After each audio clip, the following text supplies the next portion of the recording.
మీద ముఖ్యమంత్రికి మాజీ మంత్రి హరీష్ రావు రాసిన బహిరంగ లేఖను అంగన్వాడీ టీచర్లు, హెల్పర్లు తప్పుపట్టారు. యూనియన్ అధ్యక్షులు అన్నపూర్ణ, కార్యదర్శి శ్రీదేవి మీడియాతో మాట్లాడుతూ మినీ అంగన్వాడీ టీచర్లకు 10 ఏళ్లుగా పదోన్నతులు కల్పించిన అసమర్థుడంటూ హరీష్ రావు మీద మండిపడ్డారు. గతంలో నెలకు 7,800 ఉన్న జీతం ఇప్పుడు 13,650 రూపాయలైందని గుర్తు చేశారు. హరీష్ రావు ఆర్థిక మంత్రిగా ఉన్నప్పుడు నెలల తరబడి అంగన్వాడీ టీచర్లకు, సిబ్బందికి జీతాలు పెండింగ్ పెట్టారని ఆరోపించారు. సమస్యల పరిష్కారానికి ఇప్పుడు మంత్రి సీతక్కను నేరుగా కలుసుకోగలుగుతున్నట్లు చెప్పారు.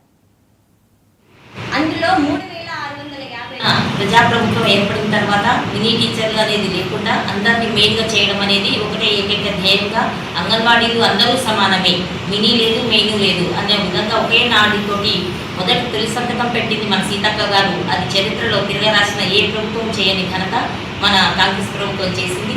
హరీష్ రావు గారు, మరి మీరు అధికారంలో ఉన్న 10 సంవత్సరాలు సార్ మాకు ఇంటిద్దరు ఏనాడు కూడా సక్రమంగా రాలేదు సార్. మరి మా దగ్గర 9 నెలలు ఇంటిద్దరు ఆగిపోయినప్పుడు మీ దగ్గరకు వచ్చి ఇదే అంగన్వాడీ టీచర్లు మీ దగ్గరకు వచ్చి ఆర్థిక శాఖలో మీరు కూర్చున్నప్పుడు మీకు లెటర్లు అందజేస్తే మీ స్వయంగానే మీరు ఫైనాన్స్ డిపార్ట్మెంట్ ఫోన్ చేసి మీరు అడిగినారు. అది గుర్తు లేదా సార్? ఎవరి వైపు వారికి కనపడదు అనడానికి నిలువెత్తు నిదర్శనం హరీష్ రావు గారు మీరేనండి. మీరు పరిపాలన చేసినప్పుడేమో ఒక రీతిగా ఉంటుంది, మరి ఒకరు పరిపాలన చేసినప్పుడేమో ఏదైతే చూపడంలో మీరు మొదటిలో ఉంటారనడానికి దీనికి ఇదే నిదర్శనం సార్. మరి అంగన్వాడీలను ఇప్పుడు మీరు ఏదో తోబట్టి